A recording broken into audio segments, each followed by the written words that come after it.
Get your gear ready. This is a Sherpa's Guide to Innovation.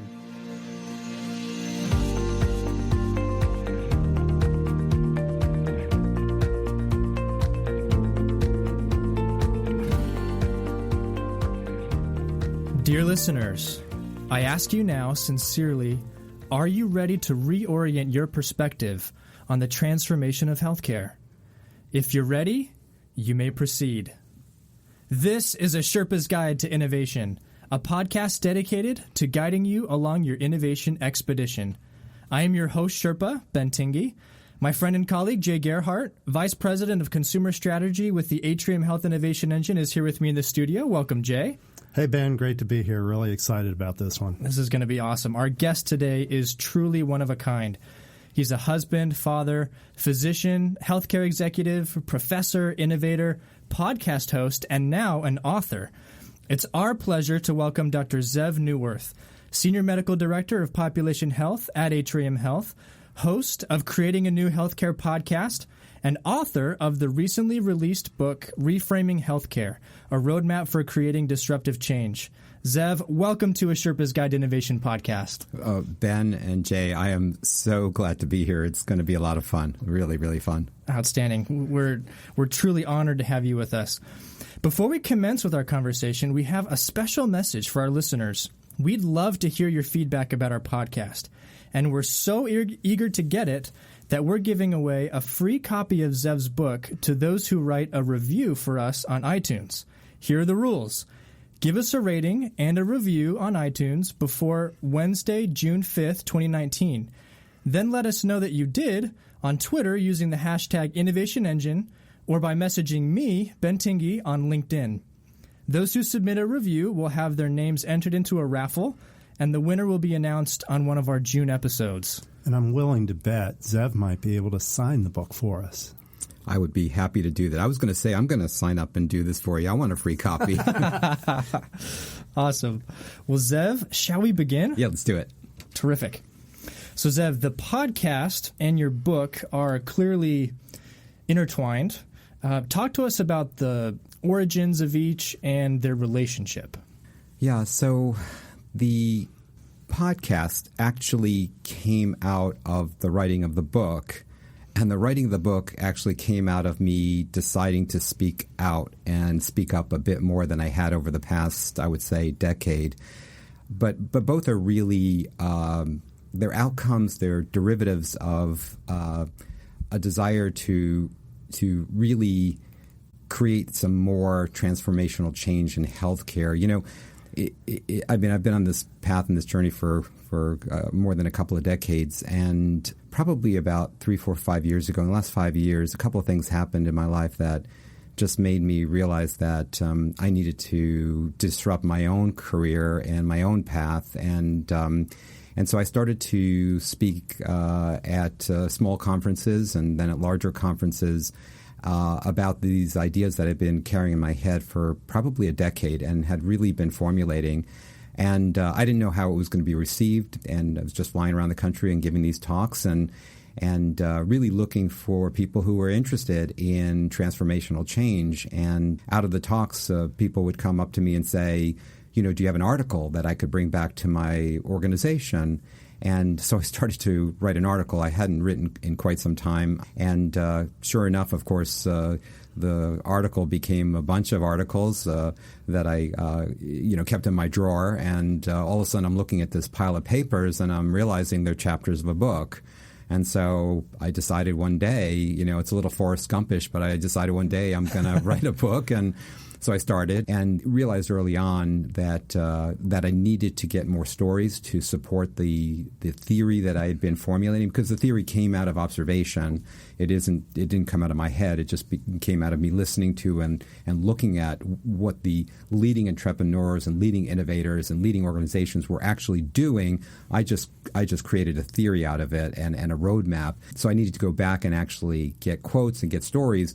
And so I started to interview people, and I started to record them. I'd been interviewing for years. I actually started really interviewing people probably about 2008 with, at the time in Boston, my chairman of the board at the provider group I was at. We would literally get together on a Friday afternoon, every Friday afternoon, for a couple of years and literally call someone up across the country who was doing phenomenal work way ahead of where we were, and we would interview them. And so I learned that from my chairman, and I'd continue to do that informally for years.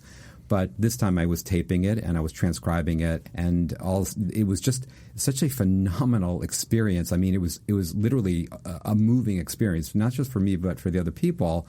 And I would get sort of these bizarre reactions I'd never gotten from anyone. I mean, people were just beside themselves. They would just say, "I've never had that experience before. What did you do?" And I was just like, "I don't know. I just asked you, questions." I mean, they were authentic. They weren't like the Zeev treatment. It was, I was really genuinely interested in them. And what I discovered too, and I think this was really, and I'm sure you guys have the same sort of experiences, that yes, we're talking about content, and we'll get into some of the content here. But what I really discovered was that I was falling in love with these people. I'm sitting there on the phone and I'm like, "You did what?" And I mean, you gave up a career at Mass General Hospital because you just realized that this wasn't the way to take care of people, and you went on your own. And I mean, who does those things? I just interviewed Peggy O'Kane, who's the founder and CEO of the NCQA, the National Committee of Quality Assurance. 30 years ago, she was a young respiratory therapist. And from her clinical experiences, she says, her hair caught on fire. Those are her words. And she said she just could not take it. She could not just go on with her career and her life and just carry on. And so she went radical, and she just decided we needed to measure quality. We needed accountability. And I mean, 30 years ago, I mean, who was talking about quality except for Don Berwick and a few other, courageous leaders, pioneering people like that? A young woman decides she's going to change her entire life and founds the NCQA. I mean, and I could tell you, 20, 30 years ago, because I was just starting out then, if you were talking quality and quality metrics and measuring and holding providers accountable, you were not welcome in anywhere. And so you just fall in love with these people, and you're like, how did you do that? And what were you thinking? And who are you? And where do you come from? And, what do you eat? And, it's like, and I just, it was that kind of enthusiasm. And people were asking me for the transcripts, and a bunch of people kept on saying, forget about a book, just do this. And I was like, do what? And they were like, these interviews. And I was like, well, what do you mean? And I finally got enough feedback. In fact, I mean, even Atul Gawande, someone sent him, I think, a transcript, and he emailed me and said, "Hey, Zeev, could you send me some of your transcripts? I hear your interviews are outstanding." It's sort of feedback like that. And finally, someone just said, "Duh, why don't you do a podcast?" And I was like, that's a great idea. What's a podcast? and so I learned over the summer. My wife wanted to kill me, literally. I learned while we were on vacation at Hilton Head. I took an online course, how do you launch a podcast? I could barely turn on my iPhone, but I learned how to do a podcast, and that's how the podcast came. But the rest is history. Yeah, it really is in service. And if you read the book and Reframing Healthcare, it's those stories that inform the book. Many, dozens. Now I've recorded almost 100 people in the interviews, and so and it's now going to be informing book number 2 as well. And it's been exciting to see it come, because really you started your podcast a pretty similar time to when we did. So it was fun to see us each learning and talking about it together. And I think what you've created, the synergy between the book and the podcast, I don't know if it's completely unique in media. Maybe others have done it. I don't think it's that common. And I think the ability of them to support each other, because some people are going to have listened to your podcast and then say, "Oh, I got to read the book." Now you've got an opportunity for people who haven't listened to the podcast. You're going to pick up the book and say, "Hey, I want to go deeper into these stories and hear some of these people you've talked to," and then the podcast supports the book. So it's almost like this little ecosystem that can feed each other, and I think it's great. Yeah, to get also just real about it. I think for me, these things are, again, they're connected, but the major connection is to the purpose. And again, my purpose is, I think we're having fun here, and we love to have fun, but the fun is, for me, is we need to change healthcare. It's got to change. It's going to change. It is changing. And so for me, the purpose of the speaking, the purpose of the book, the purpose of the podcast is not just to inform, but I'm hoping people come away energized and inspired and also have some ideas about, we could do this or we should do this. And so it is, I almost think of it as part of a movement. And so I'm always thinking, how do I make this better? How do I create essentially this Reframe Healthcare movement? Now I'm thinking, what's the next thing I do as part of this to really, I hate to use this word, but it really is catalyze actual change. I mean, I want to be able to see that. And what's encouraging is and you're right, the book it definitely is synergistic with the podcast. I'm reaching a different audience. I'm reaching people in a different way. They're responding in a different way because a book is a different thing and a different medium, and it's a different relationship. You could hold it, you could look at it, you could reread it. It's got some guides, instructions. So I actually structured it so that people could walk away and say, here's the steps, here's what we have to do. And I'm just beginning to hear that from people. They're just, the book just came out a month ago. People are purchasing it, people are reading it. Literally just in the last week, I'm beginning to get those phone calls like, I just read the book, love you to come, but I want to use it with my board. I've actually now gotten 3 calls, CEOs with boards and saying, or presidents, and saying, I want this guide, I want this roadmap, I want our board to reframe what we're doing and being informed by this. Yeah. Buckle up. I think the movement has started. Before we get into some of the guts of the book, I'm actually going to fast forward to the acknowledgments because in reading those, one really caught my eye and really made me smile when I read it. You wrote, every once in a while, you come across an individual who influences your life in ways you couldn't ever predict. Bob Mesta is one of those people for me. So if I was writing a book, I might have written exactly the same thing. Bob is a tremendous teacher to us and a friend of our team. He's been on the podcast. Let's you and I go back 3 years or so to Grosse Pointe Farms, where we traveled together to work with Bob and his team for 3 days. Why was that experience so inspiring and, as you said, catalytic? Yeah, so for the listeners, Bob Moista is, I think, the founder and CEO of a company called Reoriented. It's a small consulting group, and he's got a fascinating background. He worked for years and continues to work with Clayton Christensen at the Harvard Business School, and Professor Christensen really attributes a lot of the actual practical application of his theory to Bob Moista and his colleagues. And what Bob is, one of the many things he is quite expert at is doing consumer interviews, and he actually calls them interrogations. And he's got a phenomenal methodology for talking to people and figuring out what it is they're actually looking for. What's the so-called job they want to be done? How do they make decisions? I mean, you see something like even purchasing a book, but what makes you actually buy the book, and how long does it take, and what decision trees do you have to go through? What do you go in your mind? What pushes you to purchase something? What hold you back from purchasing something? So anyway, so that's his expertise. He's mathematical about it. He's quantitative about it. His interviews or interrogations of customers are fascinating. So for me, I've been formulating, again for a decade, this idea, and just about the time I was just in that transition point of, I need to do more about this. I need to go out, and I think I'd already begun speaking. And, with this idea of this marketing mindset, the idea that we need to move from a medical mindset to a marketing mindset. And I could say more about that in a minute if you like. And so I've been looking for people who were doing it, who were actually doing it, who were making it happen, who were operationalizing it. And for me, Bob was one of those expert practitioners. I mean, he really understood the consumer mindset. He really knew how to understand consumers.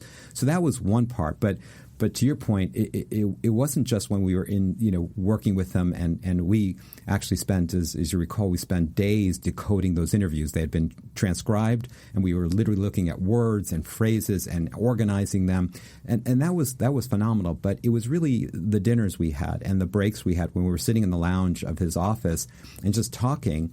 One story came to mind in particular that really sort of sparked me was. And still, actually, this is how powerful, Bob's influence is on me, and I think on you guys as well. We're sitting there, and he was telling us a story about how he was interviewing people who are going to have bariatric surgery, right? Surgery for obesity. And what they discovered was that people didn't make the decision to do bariatric surgery because of what their doctor told them. They didn't do it because they needed to lose weight so their blood pressure and diabetes would improve and that their life would improve from a health care clinical perspective. That's, in fact, the people who made the decision based on that were the people who weren't successful. Even if they had the surgery, they actually gained the weight back because it wasn't their decision. It wasn't a real decision for them. But the people who were successful, who decided to go through surgery and medical treatment for clinical obesity and were successful at it, what he discovered was they were doing it for a very different reason. It wasn't about health care. It wasn't, and this was the shocker, and I remember that moment. Were you in the room when that happened? I almost jumped out of my chair. In fact, I think I did jump out of my chair. Yeah, right? I just remember you being like, they don't want what we have. Well, when he said that, I said, oh, my God. So he said, look, they did it because they wanted to fit into clothes. They wanted to look good. They wanted to be attractive to people from, the opposite sex. They did it for life reasons, for emotional, social reasons. They did not do it for physical health reasons. And all of a sudden, in my mind, I was just, first of all, I understood that completely. I intuit. In fact, that's what I said to Bob. I said, oh, my God, this is exactly true. I don't do things for, because someone tells me, you lower your blood pressure by 5 millimeters and your lifespan will increase by 2.2 minutes. I mean, that's not why I do it. Or your chance of having a heart attack or stroke will decrease by 0.4. I mean, that's not why you do it, because there's evidence-based, peer-reviewed journal studies. You do it because it's going to change your life and make your life better in some way on a social, emotional, functional level. And so I said to him, of course, I lose weight for that reason. I want to look good. I want to feel good. It's not because someone tells me. And so that shift, and while that seems, I hope that seems obvious. It was obvious to me, but all of a sudden you start to get the picture of, oh my God, we're so focused on healthcare.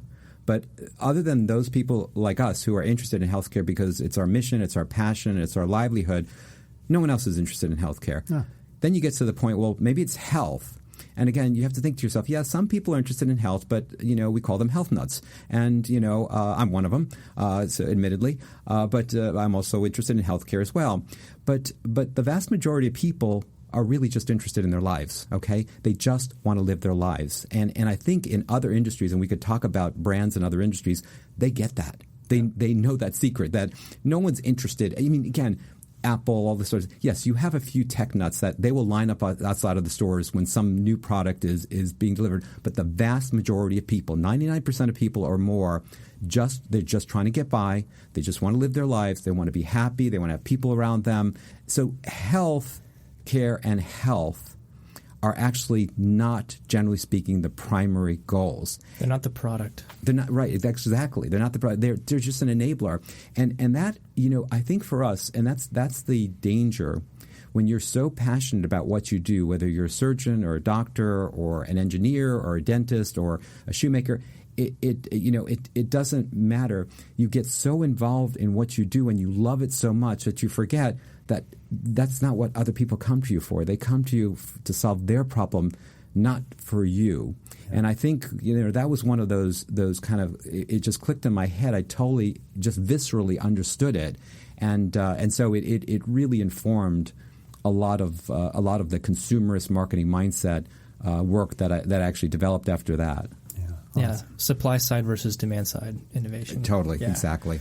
So, Zeev, the subtitle of your book is A Roadmap for Creating Disruptive Change, and I think you're using the word disruption in the Clay Christensen vernacular and definition. And as our listeners well know, our podcast is deeply influenced by Dr. Christensen, and I know that you've read a lot of his stuff. And then there's an opening quote in Chapter 2, the Reframe Roadmap. That's the title of the chapter, and it's from Dr. Christensen. He says, when the business world encounters an intractable management problem, it's a sign that there isn't yet satisfactory theory for what's causing the problem and under what circumstances it can be overcome. Why did you select that quote, and how does it connect to the roadmap and your book's themes? Yeah. So I'm a big fan of Professor Christensen's. I've been listening to him and following him for years, and I think his theory of a job's to be done is one of the most elegant and simple approaches, and I use it all the time. I think though what I chose this quote, and again, Professor Christensen is just a tremendous human being. He's written books about. I think his favorite writing I've read is, I forget the name of this book, but it's about life. It's about how do you live your life? How would you measure your life? Yeah. How would you measure your life? I had that at my bedside for years. He's an expansive thinker.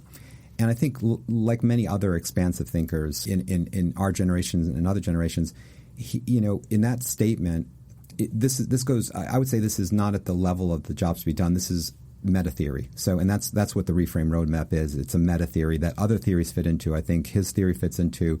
I've been influenced by others at the Harvard Business School going back to the 1990s, Regina Herzlinger with her focus factory concept, Michael Porter, Elizabeth Teisberg, again, as well as folks from Dartmouth and Stanford. So lots of people. But my theory about this, and I spend a chapter in the book. I had 3 chapters initially about this concept because I thought it was so important, but the editors took out 2 of them and made me condense it into 1. I think that was probably a good move because, again, no one really cares about reframing except for me, but they do care about improving their lives. And the reason the reframe is so important, and the reason I chose that quote, Professor Christensen, like Kuhn, like Hustler, like so many other geniuses, realized that when something's not working, when an approach is not working, you can throw anything you want at it. You can throw technology, you can throw effectiveness, you can throw Six Sigma, you can throw reorganizing, you can throw anything you want at it. As long as you're still in that same frame of thinking, you will only be marginally successful. It'll be incremental change. And quite honestly, it actually gets demoralizing after a while because you keep on doing the same thing over and over again and nothing substantially changes. And so this is when you realize you need to actually step back and you need a different theory. Peter Drucker said this, I think, most elegantly. It's not the challenge that's the problem. It's to actually approach it with the same thinking. Einstein said that, right? I mean, it's the definition of insanity, right? So my reframe theory is, in fact, that we're in a moment in healthcare where, we've been doing this in modern healthcare for 3 or 4 decades, the same things over and over again. And that was my personal journey, by the way. And I'm not speaking from an academic perspective or a remote perspective. I've spent the last 30 years trying one new innovation after another, and it started with teaching communication skills to quality and quality improvement to lean Toyota production. I mean, I spent 3 or 4 years becoming a freaking black belt in process improvement. Then I went to, innovation and redesign and payment. I thought, oh my God, if we just go to capitated. So I joined a capitated provider group. I thought this is nirvana. This is going to change healthcare. But, you look at Canada and you look at the National Health Service in England, they've been doing this for a long, long time. I don't see a great healthcare system in either one of those. I see a very, very struggling healthcare system with very similar problems to ours. So clearly payment is not the issue. And of course, now we've got data and data analytics and predictive analytics and machine learning and blockchain, and chatbots and robots. I'm the biggest proponent for all of those. They come along and I totally want to jump into it. But at the same time, we need those things. They're necessary, but they're not sufficient. What we need to do is literally reframe healthcare. We need to reorient our thinking. And then in that new orientation, we have to define the problems in a different way. And I would suggest, just to make it very concrete, and again, I'm open to debate and discussion about this because this is the reason I wrote it. I don't have the answers, but I do have a framework for reframing. The 7 steps I outline in the book, I would argue that our challenge right now is about engagement. Chronic disease makes up over 70% of the reasons people go to healthcare. It surpasses trauma. It surpasses everything else. Infections. I mean, yes, they're still there, but it's over 70%, and it's continuing to grow, particularly as the population ages. The secret to chronic disease is engaging, and not engaging people to you engaging people. And that's engaging them and then getting adoption of different behaviors. And of course, the big thing is behavior change. And so it's redefining the problem. Now, also, if you say, oh my God, that's the problem, then you move to the next step, right? From redefining, then you have to actually create, well, what's the value proposition in that new definition, in that new challenge? And then you're often running into the rest of the reframe roadmap. Yeah, that's the jobs to be done theory, where once you understand the job, then you have to integrate your operations and your processes to better serve and optimize meeting that job to be done for the patient. Well, so that's really interesting. just to play on that, I think the job to be done in healthcare today is to reframe healthcare.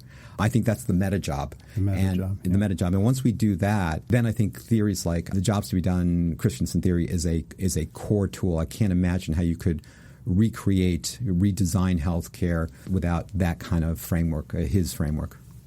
I think that takes us to the marketing mindset, which is really core to me. That's what I feel for this whole reframing. And chapter 3 was one of my favorites. I was reading it. I was texting back and forth with you. And just because it was like you were channeling what's been in my head. Can you first give us just an elevator speech on what the marketing mindset is? And then in particular, you spent a fair amount of time in the chapter, and this is why I loved it, really rigorously comparing the words of patients versus consumers and the language we use. Talk to us about that. So, in a word, every other industry has a foundational set of principles, which I'm calling the marketing mindset. Every other industry uses this. It is so fundamental that they don't even think about it. The only industry that hasn't adopted a marketing mindset is the healthcare industry. And by marketing mindset, I don't mean sales. I don't mean advertising, billboards. Yeah, I don't mean that. That's part of marketing. I'm talking about the essence of marketing. And marketing, in a very, very simple sense, is about identifying your customers, okay? Identifying or understanding what it is they're looking for. That often involves some approaches like segmenting, because you can't be everything for everyone all the time, which, by the way, is one of the Achilles heels of healthcare. I've had this argument and this discussion hundreds of times with healthcare executives. We're going to be everything for everyone all the time, everywhere. It's like, who does that? What other industry thinks that way? The answer is no one, because you try to do that and you're going to be nothing for no one. I mean, you have to segment. You have to focus. You have to say, this is a group of people that has this set of needs and problems. I'm going to identify them. I'm going to understand them. I'm going to create a solution for them that is designed for them. I'm going to engage them in that. I'm going to be relevant to them and deliver that. That's the marketing mindset. In the book, I have the story. I was sitting in a marketing 101 class in 2004 at Harvard, and it also, and I'd been for years studying doctor-patient communication and doctor-patient relationships. That was my academic focus when I was a teaching physician in the first 10 years of my career. And for years, I'd been using the tools of psychology, right, and to talk to patients and listen to patients and empathy and listening skills. And all of a sudden, there's this field called marketing that has decades and decades of experience with understanding people, understanding what's in their heart, what's in their minds, understanding their lives, understanding how they make decisions. It's not just like a science, it's like an art. They've got technology. And I'm like, oh my God, we need this. I mean, we're in the business of people. And marketing is in the business of understanding people and delivering people on what they want and what they need. Why wouldn't we adopt marketing as a fundamental reframe of healthcare? But it feels unseemly in this industry, doesn't it? Marketing is selling you things, and we don't have widgets. We have something much more serious than that. That's why it's hard to get over that hump. And that's and I think you're a little tongue in cheek here, but I think you're making a good point. I think it's a super valid point. Healthcare is very serious. It is about health. It is about people's lives. You've got to be on. You've got to be 100%. There isn't room for error. There are no redos. So I do think that it is different in some ways. Having said that, I think there's a misconception on two sides of this. One is the misconception, and I've had this, you might be able to tell I've had this discussion more than once or twice with physician groups, because I have presented this to large forums of physician leaders and executives in healthcare. So here's the point. The point is, first of all, number one, if you want to start to throw the stone of marketing and the whole consumerism is going to oversell people, well, you got to be pretty careful, because you're living in a glass house right now. Because we know that overutilization is rampant in healthcare. Rampant. I mean, the data is clear. There's no discussion, no argument about that. When it comes to surgical services, when it comes to medications, imaging, exactly. Yeah. I mean, it's probably 1/3 of all the healthcare dollars, and I'm not making this number up. 1 out of every $3 is probably waste, and a significant percentage of that is overutilization. So we have to be very, very careful about throwing that stone. Second of all, I think there's a misconception, and when I talk to experts in consumerism like Kevin Mabbitt from Intermountain, who was the Chief Global Consumer Insights Officer for Disney, in charge of all Disney consumer insights globally for at least 7 or 8 years, he'll actually say this. People in healthcare don't understand what customer service or consumerism means. If you do it well, just like if you do patient care well, medical professionalism well, it is about understanding your customer and serving them. If the customer says, I want this, and that's not what's right for them, it's your job, from a consumer's perspective, to really engage them in a solution or product or service that will serve them better. And so I think, once you understand that, and again, I have this discussion, I talk to audiences and ask this question, and I'm now reformulating how to do this, but I think we all want the same thing. When I argue, debate, should we call patients or should we call them customers? The bigger point is, how do you want to be treated, right? How do you want to be served by the healthcare industry? What do you want your experience to be? Let's start there. I would argue that the problem with the patient model is it's a legacy model that, comes from a point where people would travel to some doctor somewhere, would wait, would be patient, literally, right? And by the way, that word, if you look at the derivative where it comes from, patient means to suffer. Okay, and that's the patient legacy model, and I think people don't want to suffer anymore. I don't think people want to be. I asked the question in audiences: how many of you, and for those listeners out there, let me just ask you this: how many of you are dying to be a patient? Who wants to be a patient? Stand up and raise both arms. No one wants to be a patient. I just want to live my life. And then who wants to be a patient? Because if you go into our system, okay, anywhere in this country, and I would say across the globe, you better be patient. Better be patient, because you're there to wait on them. They're not there to wait on you. No one wants that. But if I say to you, you're going to be treated like a VIP customer in healthcare, in your health, in your life as an enabler. And so we're going to listen to you. We're going to remove that opacity so you can see what the prices are, what the process is. We're going to design it better. I mean, who wouldn't want that for themselves and their family, right? I mean, and that's what this is about. That's what the marketing mindset is about. Yeah. And I think in the book you bring a very balanced view of it. I think you bring a lot of credibility because you've been a physician for many years. You've treated people, and this is more of a yes and approach. Like this, when you were talking about segmenting, and we have to segment the market. Well, a lot of systems like us, we do actually have to serve everybody. Our mission is to serve everybody.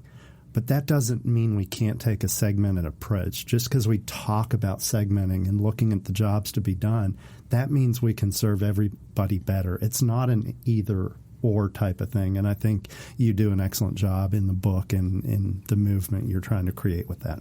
Yeah. I also think, part of this is also serving the internal customers because, again, the situation for physicians is pretty upsetting right now. I mean, 1 out of 2, nearly 50% of physicians are burnt out. And I don't know this literature as well, but I would say the same is true for nurses and physician's assistants and technicians that work in healthcare. It's a very, very caustic environment across the board. And that's so upsetting because everyone in healthcare, the people in healthcare are amazing. I mean, every day I walk into work and I'm like, oh my God, everyone, the administrators, the providers, the staff, they're so mission-driven, they're so passionate, they give up so much to serve other people. Everyone comes to work to do this. I think it's an unusual industry. It attracts people for that reason. And sure, everyone wants a job and needs a job and wants to make a living, but underneath that, people come to this field and this industry with a mission, with a purpose, with a sense of meaning. And to see that quashed breaks my heart. It really, really breaks my heart. I was in a discussion with a colleague yesterday, and they said, why are you so frustrated? I'm like, are you kidding me? Why are you not so frustrated? There are people that we serve, that we now call patients or healthcare consumers and customers, and then there are people inside. And they're both suffering unnecessarily. And I come to work today, and the idea of not changing that and the idea of waiting on that or the idea of taking a middle course or postponing it, yes, I'm frustrated. And again, at the same time, I love this quote. I didn't make this up. I'm in frustrated awe. It's a bizarre feeling. I thought I was the only one that felt that. But I read that quote. Someone else had quoted it, this idea of you could be frustrated and in awe of something at the same time. And that's how it feels for me. And to your point, I want this to be better for doctors and nurses and administrators. And the way we do it is I think we have to adopt a marketing mindset. We have to reframe healthcare. And why not do it now? And there's examples of people doing it. Yep. One thing that I've been thinking about as you've been talking, Zeev, is one thing that Gene Woods, our CEO of Atrium Health, says often is that language matters. And I think part of the reframe roadmap that we have to start changing some of our language and why that's important. And thinking about going back to what you were saying about patients versus consumers, the word patient, you often hear it expressed in phrases like my patient or our patients, and there's this ownership feeling, whereas consumer or customer, there isn't that, like, I'm trying to tease out a little some of the nuances there, but I think that it's different. I think that's part of the reframe where it's less, and I don't really like the word paternalistic, but it's less language, supply side, but the language is important in the reframe process. It impacts your mindset. Totally. And just go back, they're people. They're their own people. Yeah, I think I had forgotten that Gene Woods has said that how important language is, and I think he's brilliant at it, and he paints wonderful pictures. I've had the opportunity to hear him speak many, many times, and he paints these images and these pictures, and he provides you with these picture words. I think he's absolutely spot on, and I think, to your point, it's a great point you're making. Language is important. The words we use, they change how we think, then they change how we behave. And so while the debate about should we call people, patients, continue to call patients patients, or should we call them clients or customers, I think it does make a difference, because if you start to say, okay, this is my client, right?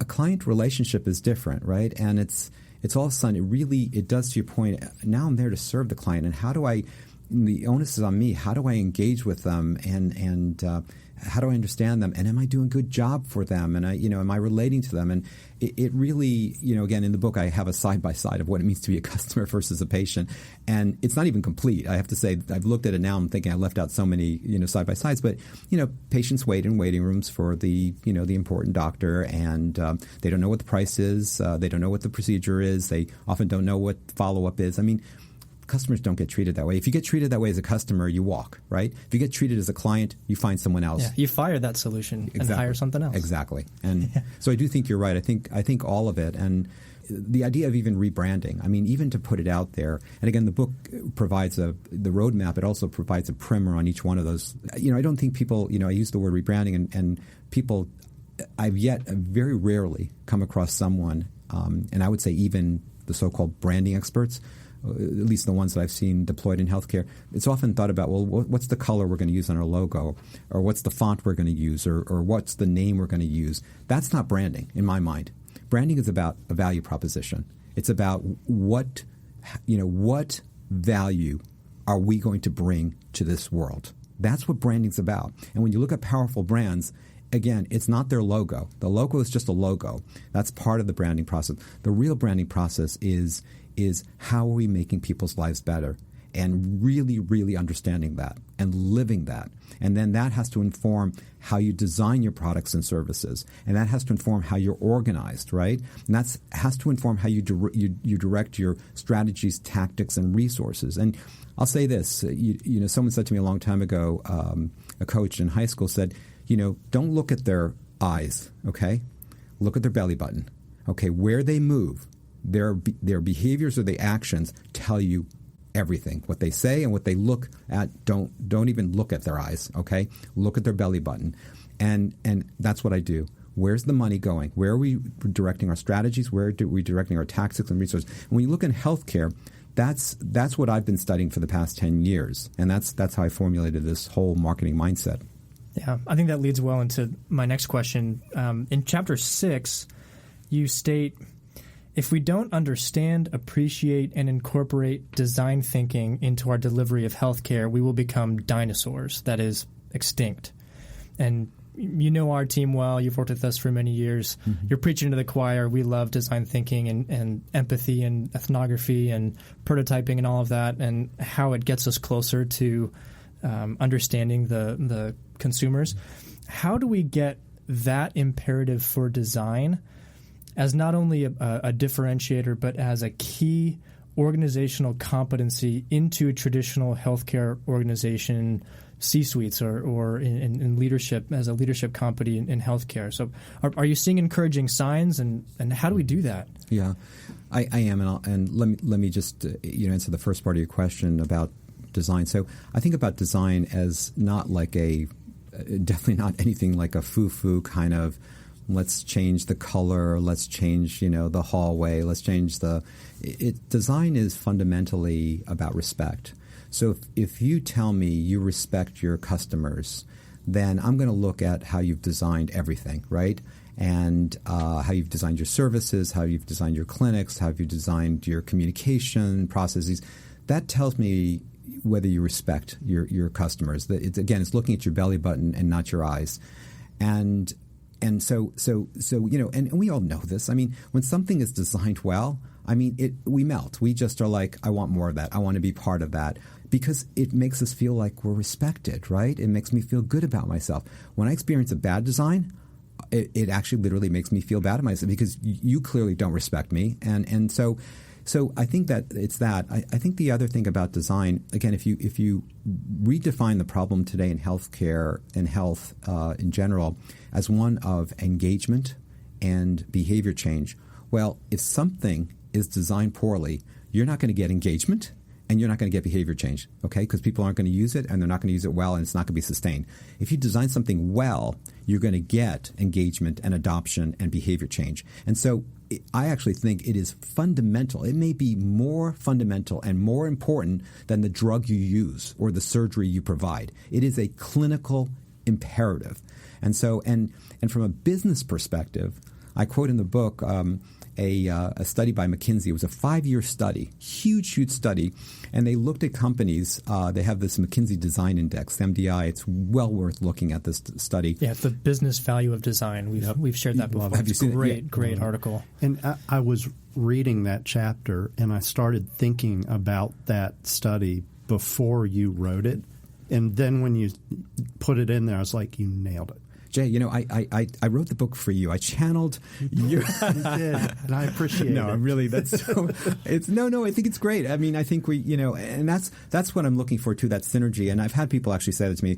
I had someone call last Friday, and they said, this was the CEO of a company, and they're like, you said what I was thinking. It was so resonant. That was the word she used. It was so resonant with me. And to me, we could talk about this in a bit in terms of what I've gotten out of this or what I've experienced. But that is what you said and what she said and what others are saying is so important to me.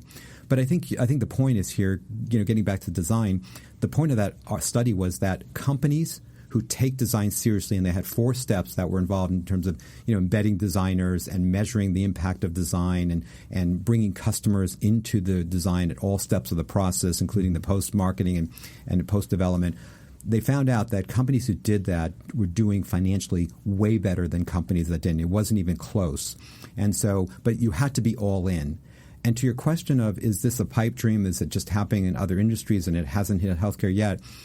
Well, let's just say this. I mean, you look at organizations like Jefferson Health, and I just had the opportunity to interview Steve Klasko, awesome. CEO. It was just knock your socks off kind of interview. He was like, actually, interesting enough, Jay, he said we kind of bonded too, and it was just clear like we were resonant. And he was so kind. He wrote an email to me afterwards, and he said, hey, we're like, and I hope he doesn't mind my sharing this. He said something like, we're like twins from different mothers. And I was thinking of that movie with DeVito and Schwarzenegger. We're twins. Steve Klasko is Schwarzenegger. I'm DeVito. We're not quite twins. No. But we do think a lot alike. And I think it's that resonant thinking. But he's out of control. I mean, this guy is a design genius. He's almost like the Steve Jobs of, I mean, he literally redesigns, and his colleagues, and not just him, obviously. But he's incited. He's inspired. He's resourced his entire organization to be a redesigner. I mean, the guy actually, they're working now with a design school, right? They actually have a design school that they're partnering with. So they're bringing designers in at all levels. But I've talked to some of their physician leaders and some of their executives. They're all now imbued with design thinking, and they're just They're teaching it to their medical students. Absolutely. Dr. Bonku, who we saw and talked about a couple of years ago at Mayo Transform, and I think we're going to have some of his folks on the podcast pretty soon. They're nice. teaching physicians design. But I think what's key, that what he's doing and what's in your book is, again, language matters. Even just to get the word design in the C-suite for healthcare executives is big, and it's starting to happen. Our own chief strategy officer, Dr. Razu Shrestha, he understands that. He uses the words. You've talked to Aaron Martin out at Providence St. Joseph, so I just think we really need to build upon that. I think Rasu really gets it, and we're fortunate to have him here now at Atrium. And I think, quite honestly, I think others get it. I think it is, though, and this is why the roadmap, I think, is so important. You could do any one step, right? But if you don't follow through, so, you can get designs important, you can get rebranding and value propositions important, but you actually have to do it. You have to actually apply the resources to it, and you have to make that sort of commitment. So I think the follow through, and that's why I created the roadmap, because I've been in that space of innovating and process improvement and redesign for years, and I'm not claiming to be an expert in it, but I've been studying it and been in it and observing it. And what you need is the follow through. It's got to actually, to the point, like Jefferson's a great example. Providence St. Joseph's that you just mentioned is a phenomenal example of redesign. Intermountain is another example. Again, Kevin Mabbitt and Dunn. Todd Dunn. I mean, these people get it, but it's not just they get it. They actually have the resources to actually make the change. And right? But healthcare, it's a Me Too industry. We benchmark each other. We say who's doing this, and I think the more we have some systems doing that and showing results, then folks can follow that. So we can almost use that historical legacy quality of benchmarking others and doing what others do if we see some lights that we can follow. And there are many lights. I mean, we could, we just talk about the classics, but, the Geisingers and the Intermountains, and UPMC is another great example with Jeffrey Romoff, who's, again, also just a, out of control thinker and I would say design thinker in many ways. But even Centara is another one. I just, I have some familiarity with them, and I've just read some articles about what they're doing. I mean, they're adopting technology and tools that Walmart is using, and it's just really rethinking. They're talking about the front door of healthcare and things like that. How to, again, I think they've already realized on some level that they have to redefine the problem as one of an engagement problem, and more than anything else. Yeah. Well, Zeev, you have been running this marathon of writing the book, and you crossed the finish line recently. You're probably still kind of panting and catching your breath, but if you can wax reflective now, and what has been some of the more rewarding aspects for you in terms of both the book and the podcast? Has there been any feedback that's been meaningful in a special way for you?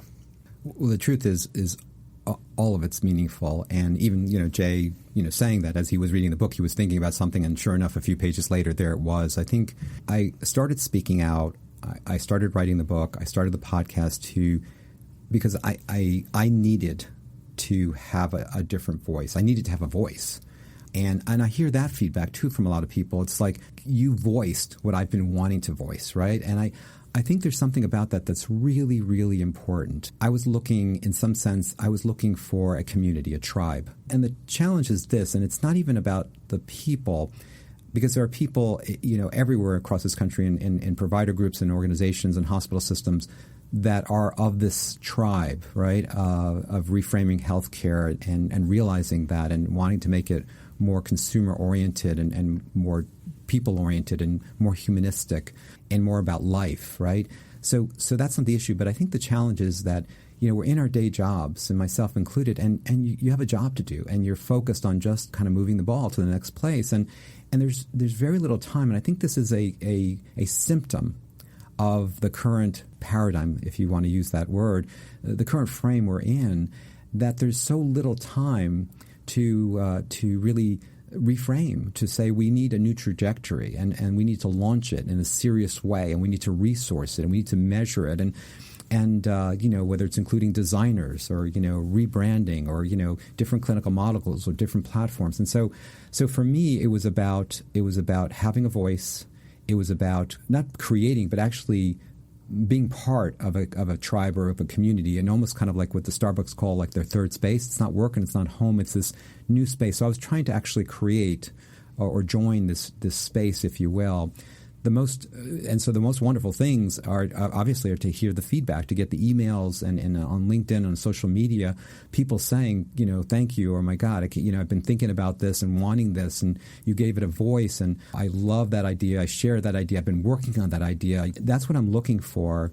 I think that's the most encouraging thing. The thing to your point of kind of finishing a race, it does feel, it has felt like climbing a mountain is probably the closest analogy I can think of, because there's nothing sexy about it, right? It's literally you get up and you throw your backpack on and you just put one foot in front of the other, and every once in a while you look up at the top of the mountain and you look at your map and you just, for those of you who've hiked, what I'm talking about. You get very used to the 1 foot in front of the other, seeing the top of your boots, and that's what the process is. But you're right, and I do feel a little bit like I just crossed a finish line or I just hit a peak. But at the same time, I'm also, I have this energy pent up of, okay, I put it out there, but it's there for a purpose. It's not there just to create dialogue. It's there to create change.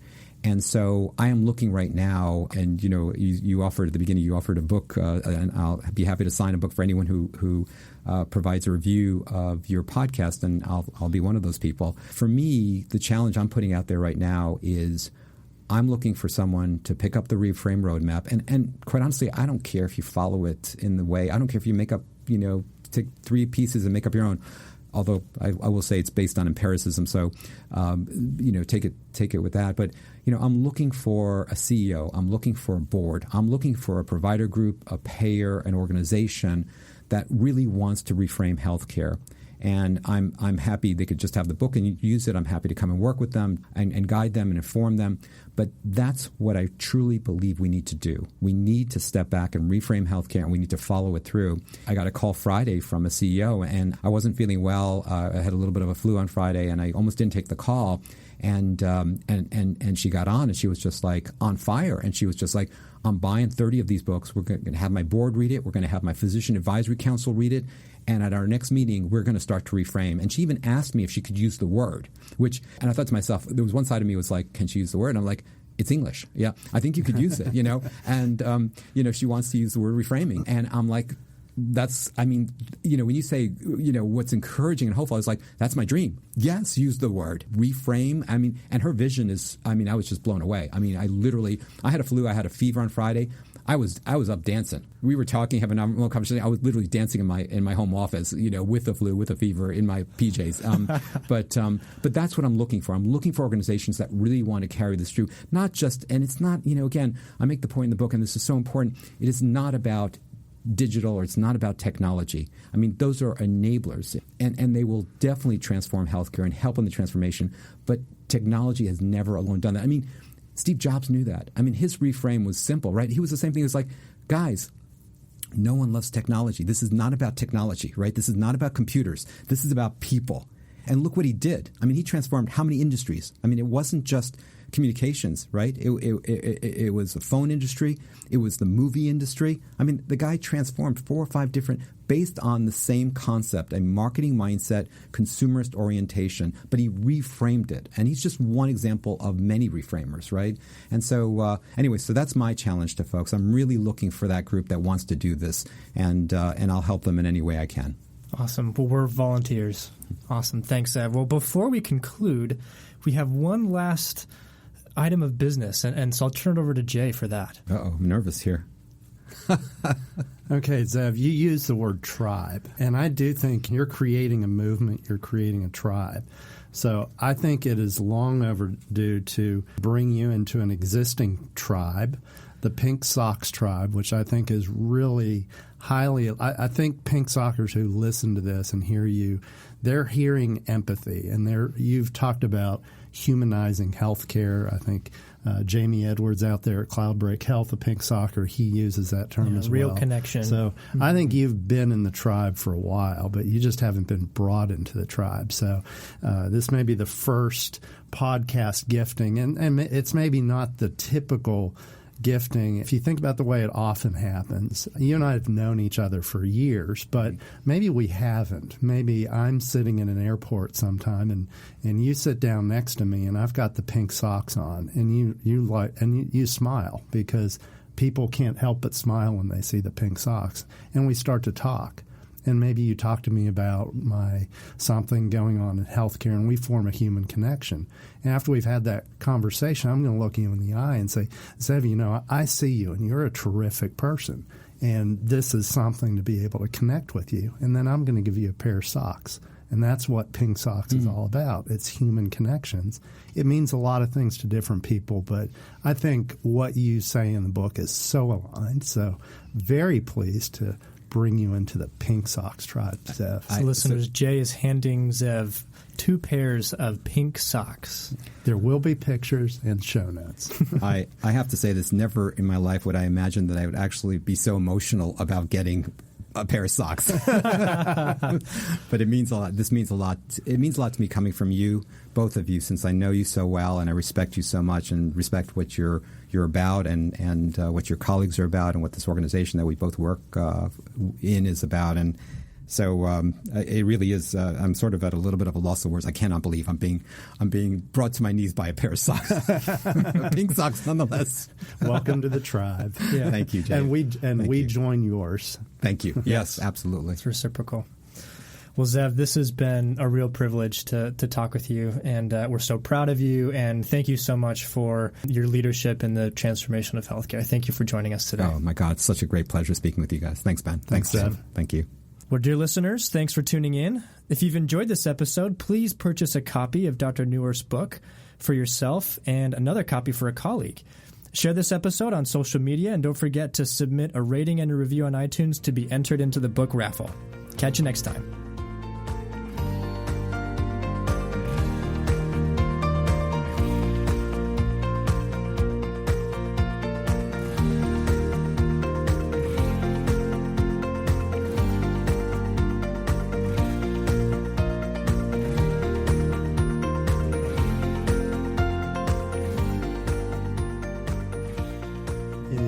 Of good health, Dr. Zeev has encouraged us to stand. We're standing. And burn some calories. Don't you feel better during the podcast? You look better, man. Oh, I like it. Totally. Yeah. Zev's already reframed the podcast experience. Let's do it. Yeah. Nice. Thank you, guys. Thanks. I can't believe that. Pink socks. Gave you the Nick Adkins pink sock treatment. Great job. Thank you. Yeah. Thanks.